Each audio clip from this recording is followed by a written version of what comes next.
Okay, mga ka-experiment, magandang hapon. Mayroon na naman tayo binubuo na battery. Pero this time, mag-level up na rin ulit tayo. Di katulad na yung dalawa natin na una, yung unang ginawa natin ay 4S 12 volts 6 ampere hour yun. Tapos ginamitan natin ng active balancer na 6 ampere. Yung pangalawa naman, 4A 12 volts 6 ampere hour din yun. Pero ang ginamit natin na component niya ay yung BMS, Battery Management System, na napakataas ng ampere. 500 ampere yun. Yun ang pagkakaiba na yung dalawa. Ngayon naman, ang gagawin natin ay 8 battery na ito. Taasan natin. Bali, 4A 12 volts, 12 ampere hour na siya. Napakataas na yun eh. Napakataas ng capacity nito. 12 ampere na siya. Ang ginawa natin dito ay ito. Yung battery natin, ginawa natin dito na ito. Kasi ito pala ay 4 series, 2 parallel. Okay, kaya naging 12 ampere hour siya kasi may dalawang parallel. Ito, nag-add yung ampere niya. Instead na 6, bali nadagdagan ng 6 kasi dalawa yung parallel, naging 12 ampere hour na siya. Kaya ito yung medyo mataas ang capacity ito. Okay. Ito, dalawang negative. Ito, dalawa negative. Ito, dalawang positive naman. Yung nang sumunod. Tapos, dito is dalawang negative din. Yan. Negative na dalawa. Ito naman, dalawang positive uli dito. Kaya, naging, ano siya, 4 series, 2 parallel. Okay. Ang connection nito ay ito yung sa kabila. Oo. Bali, ito ngayon ang main negative natin, and then main positive naman ito. Yan. Bali, ang pagka-series nito is ito siya. Ito negative, then positive, negative, positive, negative, positive, negative, positive. Yun. 4 series yun. Kaya 12 volts siya. Kasi bawat seal ng battery na ito is 3.2. 3.2 ang seal nito. Pero dahil pinag-parallel siya, yung voltage niya ay nananatili siya sa 3.2. Ito siya. Ito, 3.2. Ang nag-add lang ay yung ampere kasi parallel eh. Kaya yun. Sa series, ang mag-add ay yung voltage. Sa parallel, ang mag-add naman ay yung ampere hour niya. Yun. Kaya 4 series, 4 times 3.2 is 12 volts. Yun. Kaya 12 volts, 12 ampere hour ito. Okay. Ito, nilagay ko na rin yung kanya, yung active balance niya. Ito. Ang paglagay ng active balance naman ay ito yung active balance natin. Ito, siya ang nagbabalance ng mga voltage ng battery para pare-pareho ang voltage ng bawat battery. Yun. Yan ang trabaho niya. Bali, ang connection nito, ito yung itong block na ito ay dito siya makakabit sa main, dito sa main negative natin. Kaya ito, main negative, nandito yung block. Okay.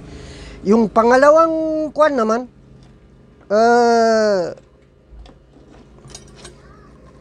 medyo na pero yung sumunod sa black na wire, yan ay B1. Yung B1 naman natin yun ay dito sa kabila. Ito siya, dito na yung B1. Tapos dito mo na sa pangatlo na wire from black is B2 siya. Yung B2 naman, itong B1, tapos yung sunod B2. Ito siya, B2. Yan, diyan siya nakakabit. Tapos ang pang-apat naman, yan ay B3. Yung B3 natin ay dito naman siya sa likod niya. Ito yung B3. Yan. Tapos yung B positive, yun ang main positive, dito siya makakabit. Kaya ito siya, yung panglimang, ito yung panglimang wire na ito. B positive ito. Kaya dito siya nakakabit sa positive na ito. Kahit saan mo nang ikabit dito, pareho lang. Kasi ito, nakaparallel, nakakonect pa yung dalawa. Kaya kahit saan dyan, pwede rin siya. Katulad din dito. Yung black na ito, kahit dito mo ilalagay, pwede. Katulad din dito. Kahit saan dyan, dito, dito, dito. O di kaya dito mo isulda o ihinang. O dito, pwede rin siya. Ganyan. Kasi ito, isa lang itong mga na ito. Nagka-connect na yan. Dyan. Katulad din dito.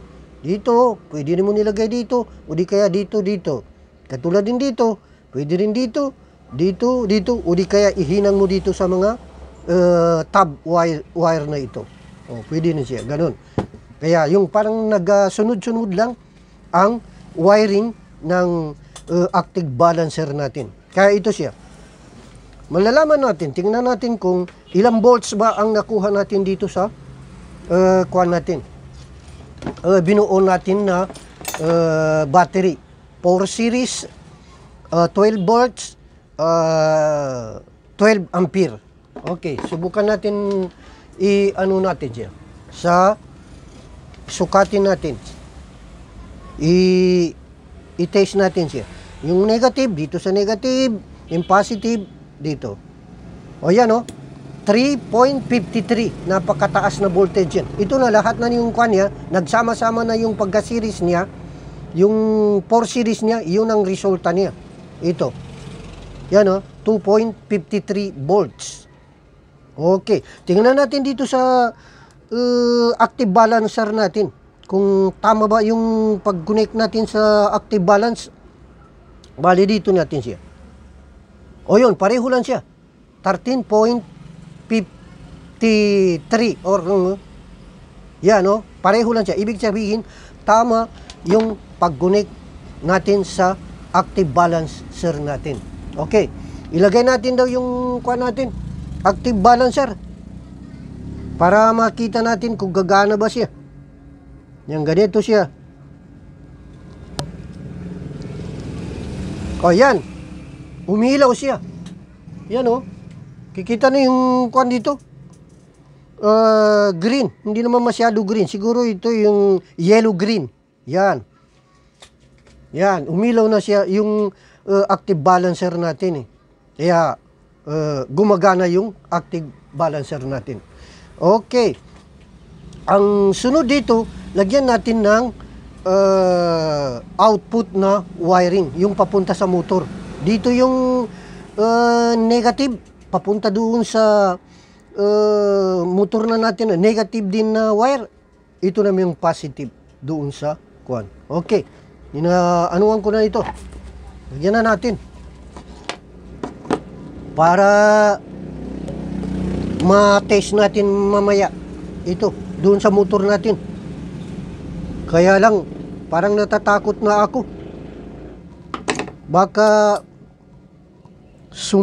masunog na yung kuha natin. XR natin. Bubog sarado sa sa pag-test. Ito, mataas na masyado ampere nito. Yan. Yan, ito yung positive na output. Ginabul ko dito para at least hindi tayo magkamali na hindi palit ang paglagay doon sa battery natin. Adong sa motor natin. Okay, dito naman tayo sa negative na wire. Okay. Sa mga puntong ito, mga ka-experiment, kailangan maingat masyado kasi baka magka-short circuit ito, mag-spark siya. Kaya kailangan natin ang extra precaution dito. Okay. No, ginabolt ko lang yung mga kuan natin. Hindi ko na ginasulda. Mas kuan pa ito. Kaya naipit ng mabuti. Hindi ko na hininang. Okay. Okay. Yan, tapos na. Ang kulang lang dito, siguro balutin natin ng konti bago natin isalang dun sa test sa motor natin para hindi siya hindi masira yung pagka-banding. Okay. Tingnan natin anong kuan niya. Ay, nagkapalit. Dito pala yung kuan, negative. Yung 13.53 or 54. Tingnan natin dito sa kuan niya. Sa output niya, sa negative, positive. Yun, pareho lang siya. Yan. Dito, pareho rin diyan sa siya. Kaya yun, napakaganda. Ng battery natin ito. Yung dito sa tingnan natin uli. Sa active balancer natin. Yun 13. Pare-pareho siya, tatlo. Okay.